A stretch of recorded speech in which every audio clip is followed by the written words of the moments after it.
समझ नहीं पाते। लेकिन लेकिन अगर आप बेहतर तरीके से समझाएंगे तो शायद वो जान पाएंगे कि इस मिसाइल में कौन कौन सी प्रणालियों का इस्तेमाल किया गया है। असल में इस प्रणाली में MPATGM लॉन्चर, लक्ष्य प्राप्ति प्रणाली और अग्नि नियंत्रण इकाई भी शामिल है। जरा हमारे दर्शकों को समझाएं कि ये है क्या।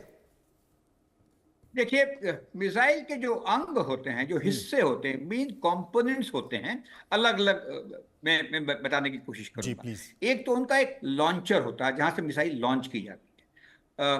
जो हम बात कर रहे थे कि ये जो मिसाइल है मैन पोर्टेबल है, इसका मतलब एक व्यक्ति या एक से दो व्यक्ति इसको हैंडल कर सकते हैं, फील्ड में डिप्लॉय कर सकते हैं, इस्तेमाल कर सकते हैं। तो ये रहा लॉन्चर। दूसरा होता है इसका जो मिसाइल इटसेल्फ, मिसाइल की जो टेक्नोलॉजी होती है। मिसाइल अगर जैसे हम कह रहे हैं कि एंटी आर्मर है या एंटी टैंक है, तो किसी भी हमारे जो एडवर्सरी हैं, हमारे जो एडवर्सरी हैं या दुश्मन कहेंगे, उनके टैंक को बर्बाद करने की क्षमता होनी चाहिए। तो इसके जो वॉरहेड है उस प्रकार से बना होता है। तो मिसाइल का वॉरहेड और टैंक की बनावटों का वॉरहेड, दोनों में लुका छिपी, क्या कहते हैं, कैट और माउस का गेम चलता रहता है हमेशा। जो हम टैंक बनाते हैं ऐसे बनाते हैं कि वो दुश्मन की मिसाइल हमको छेद नहीं, और हम मिसाइल ऐसे बनाते हैं जो दुश्मन के जो टैंक के जो आर्मर है उसके अंदर पेनिट्रेट कर जाए। ये बात सही है कि आर्मर की जो थिकनेस है टैंक में आगे और साइड में ज्यादा होती है, ऊपर थोड़ी कम होती है और बेली में और भी कम होती है। तो ये जो हमारा वॉरहेड हो रहा है हम बनाते हैं, वो इंटेंट ये रहता है कि दुश्मन के किसी भी टैंक, कितनी भी थिकनेस की आर्मर प्लेटिंग हो, उसको भेद दिया। तीसरा होता है फायर कंट्रोल सिस्टम। जो इस मिसाइल को जब लॉन्च से फायर करते हैं, ये इलेक्ट्रॉनिक डिवाइस है, वो उसको लेके कैसे जाता है, क्या उसकी जो प्रोजेक्टाइल की जो दिशा या रूट क्या है, और फाइनली टारगेट को कैसे अटैक करता है।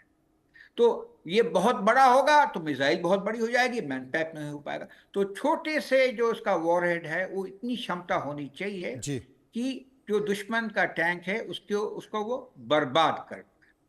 तो उस तरह के क्या कहते हैं, शेप एक्सप्लोसिव चार्जेस, कई तरह की चीजें हम बनाते हैं वॉरहेड में।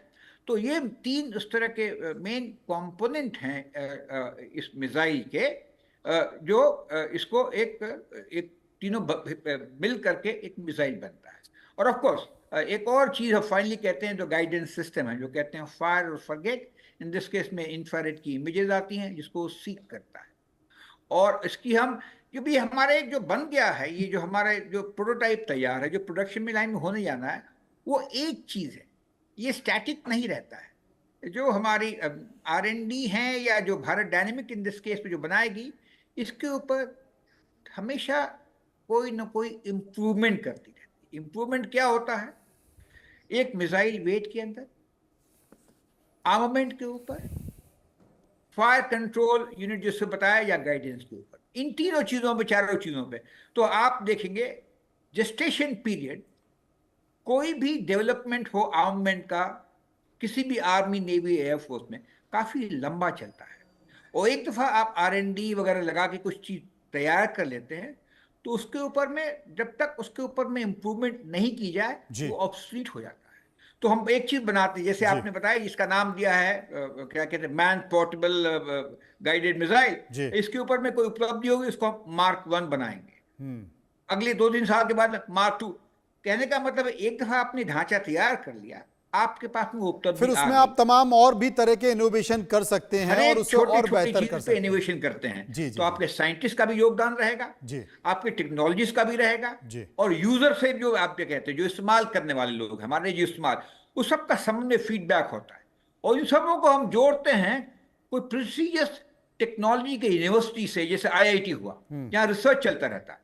तो जितने भी देश हैं जहाँ पे वो सक्षम है, आत्मनिर्भर हैं अपने वेपन सिस्टम में, तो देखेंगे इन सब चारों का एक साथ समावेश होता है।